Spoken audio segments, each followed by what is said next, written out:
अध्यक्ष महोदय, अत्यंत अभिमानाने आज आपल्या सर्वांना सांगतो की आपला देश हा कृषीप्रधान देश आहे। पण आज आपण आपल्या कृषी व्यवस्थेकडे पाहिले तर एक विदारक सत्य आपल्या समोर येतं। या कृषीप्रधान देशामध्ये आणि आपल्या प्रगत महाराष्ट्रामध्ये माझ्या शेतकरी माऊलीची आजवरची अवस्था काय होती?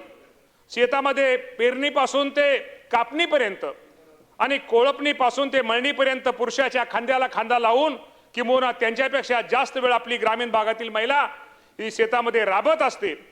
जनावरांचे शेण काढण्यापासून दुधाचा व्यवसाय सांभाळण्यापासून ती अनेक शेतातली कामं ती माझी माय माऊली अध्यक्ष महोदय करत असते। पण जेव्हा सरकारी लाभाची अनुदानाची किंवा योजनेची वेळ येते तेव्हा कागदावरती कोण असते? दुर्दैवाने ती कागदावर ती शेतकरी नसते, ती केवळ शेतमजूर ठरवली जाते का? या कारण कृषी योजनेचा लाभ मिळण्यासाठी जमिनीची मालकी असणे हे पूर्वअट असते आणि आपल्या समाजामध्ये महिलांच्या नावावर सातबार असण्याचे प्रमाण हे अत्यंत नगण्य आहे। अध्यक्ष महोदय, आपल्याला माहित आहे की जमिनीच्या मालकी सहसा पुरुषाच्या नावावर असते।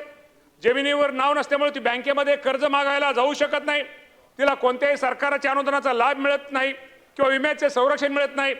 केवळ जमीन नावावर नाही म्हणून वर्षानुवर्ष शेतीत राबणाऱ्या त्या माझ्या माय माऊलीला आजपर्यंत आपल्या व्यवस्थेने कधीही शेतकरी मानलेले नाही। त्यांना योजना, पतकर्ज, बाजारपेठ मिळण्यामध्ये उपेक्षाची वागणूक ही मिळालेली। महिलांच्या या छुप्या श्रमाला एक कायदेशीर ओळख मिळवून देणे ती काळाची गरज होती। त्यामुळे या महिला विधेयक शेतकरी महिला विधेयक मांडताना या राज्याचे मुख्यमंत्री देवेंद्र फडणवीस साहेब, उपमुख्यमंत्री एकनाथ शिंदे साहेब, उपमुख्यमंत्री सुनेत्रावहिनी पवार या सर्वांनी निश्चित प्रकारे यांच्या मार्गदर्शनाखाली सादर हे विधेयकाला निश्चित प्रकारे या विधेयकाच्या माध्यमातून माझ्या या शेतकरी महिलांची ती गरज पूर्ण केली जाणार आहे।